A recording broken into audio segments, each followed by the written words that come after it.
Hi everyone, welcome to my green closet. So today we have kind of a different video.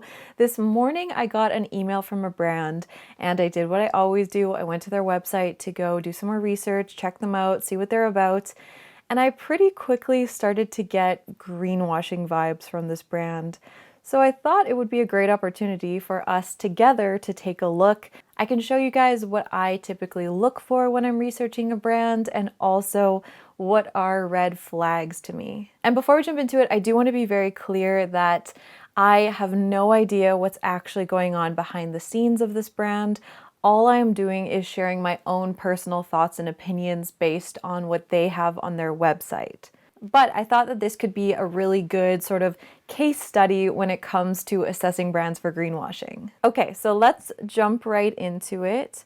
So this is their homepage. Right off the bat, they talk about natural fabric for a sustainable life.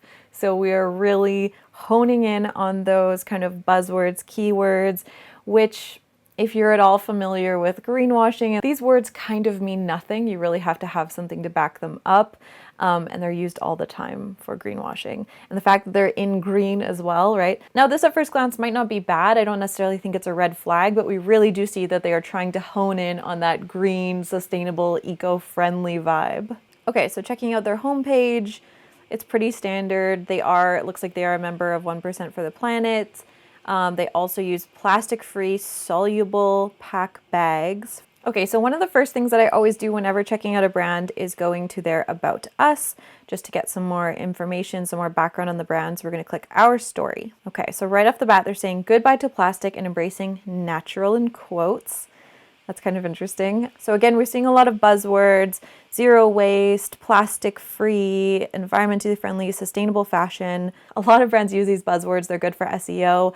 But it could also be a bit of a question mark. Could we find a better way to bring change to global plastic pollution? So they're focusing a lot on plastic. It sounds like a big core of their brand is being plastic free. So their story is a little confusing. There's definitely some, I think, poor translation, and maybe that's contributing also to some of the confusion here. So it does feel like they have a very powerful mission, but this is something I've talked about before, where a lot of brands use very fluffy language without any kind of substance to it. But this is just like sort of their background and why they're doing what they're doing. So it's fine in that context. So we'll see if we can get more substance as to how they're actually addressing some of these important issues that they've brought up. And now under their values, we have a ton of buzzwords in quotes, which also feels a little bit weird, but their values are sustainable, zero waste, and plastic-free are what's in our DNA. We are committed to take action against the global pollution crisis around the world. Again, sounds like a good mission. We'll see what they're actually doing. So here we get into their fabrics.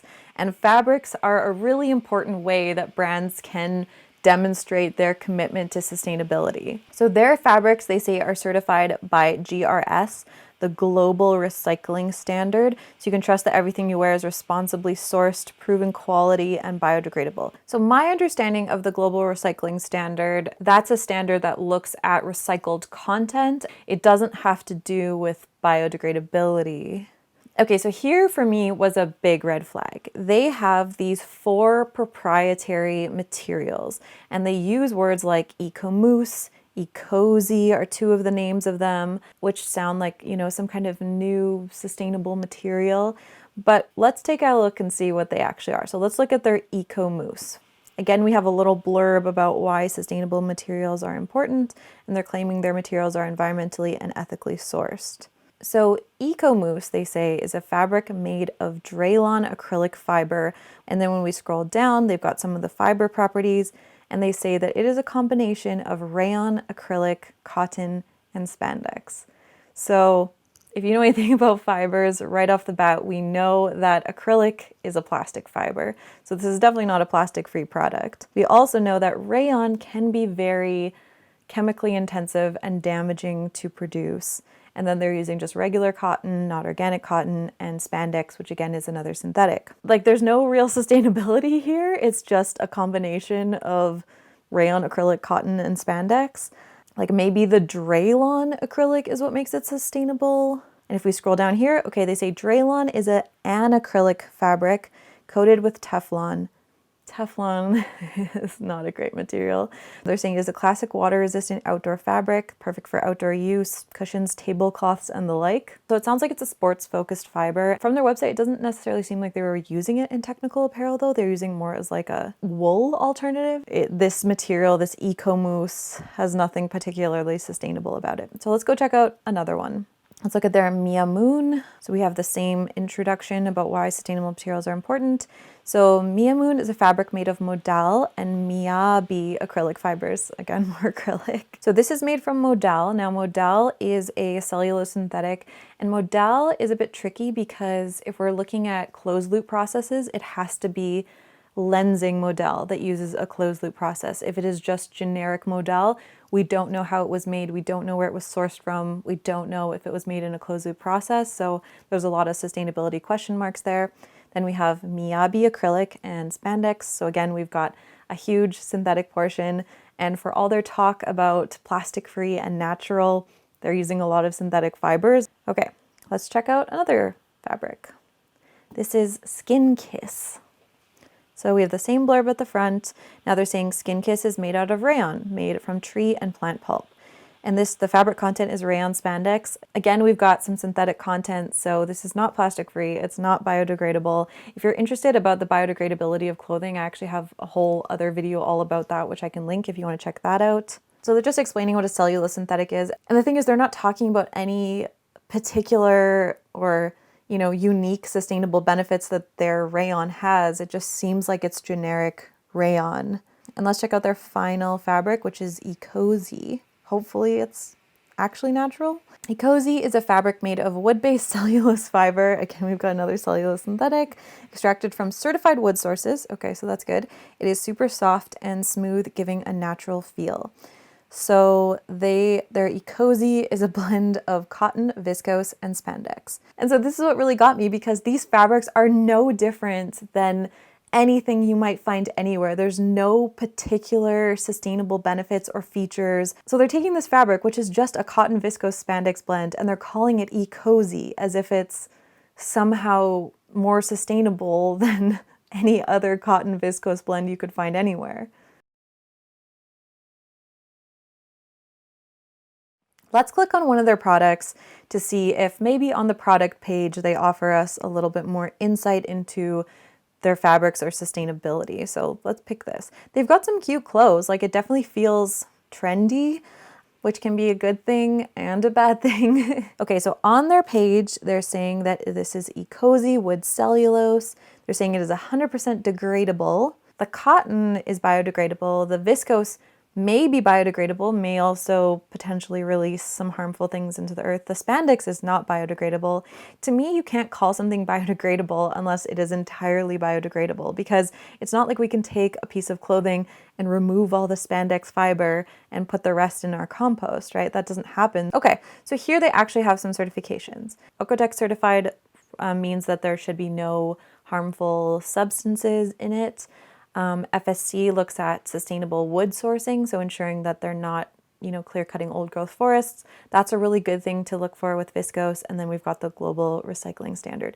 So while those certifications are good to have, I wouldn't say that those certifications automatically make a product sustainable. All those particular certifications are essentially saying is just that this material isn't completely horrible. And I'm not gonna lie, they've got really cute stuff, but the fact that they're pushing their sustainability so much, I just don't see the proof of that. So now they are a member of 1% for the Planet. And this is something I've seen a lot, where people assume that members of 1% for the Planet are sustainable brands, because a lot of sustainable brands are members of 1% for the Planet. But you do not need to be a sustainable brand in order to be a member of 1% for the Planet. All you have to do is give 1% of your profits to environmental organizations. Okay, so far we haven't found any information at all about where they manufacture or how they manufacture or any ethical standards. So we'll try looking at behind a sustainable fashion brand to maybe see if that gives us some insight. Again, we've got more talk about changing the plastic pollution crisis,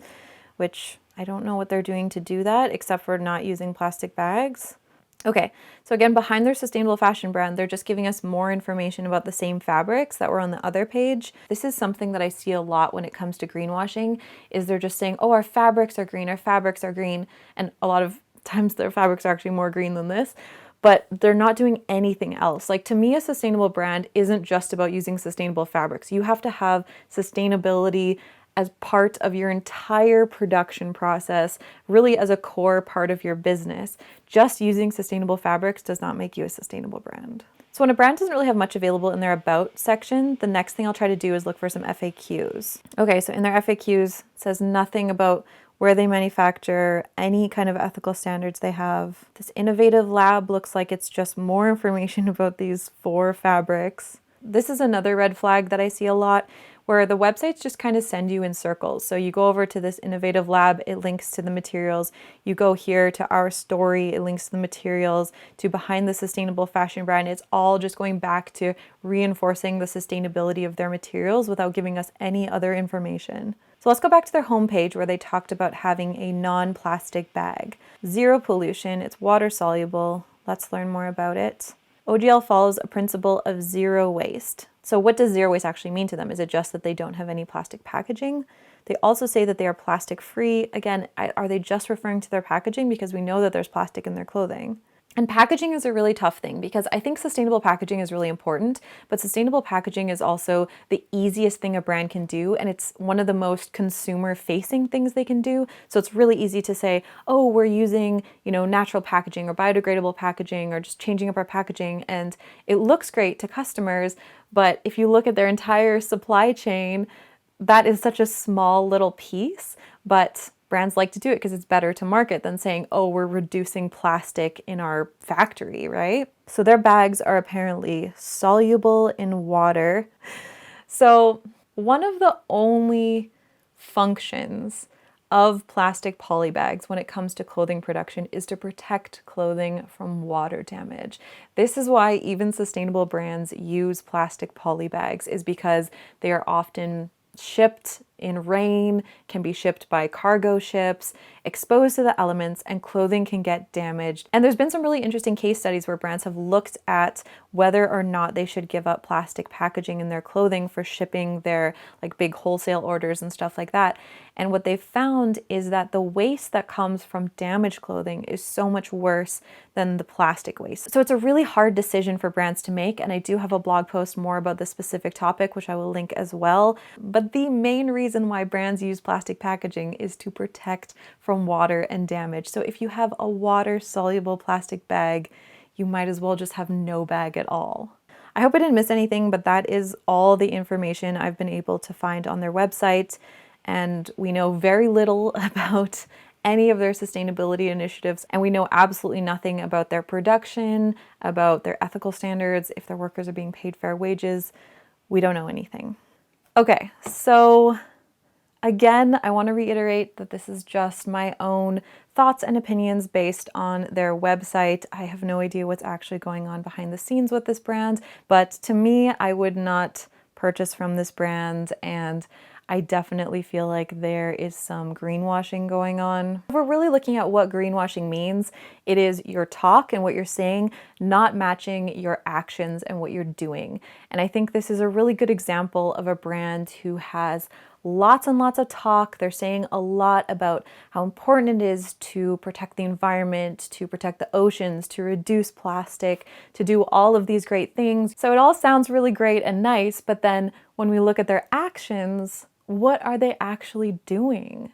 So anyways, I hope you enjoyed this video and coming along with me on this little investigation, and that hearing my thoughts was maybe helpful in your own assessment of brands. As always, I'd love to hear your thoughts in the comments. Thank you for watching, and I'll see you in the next one.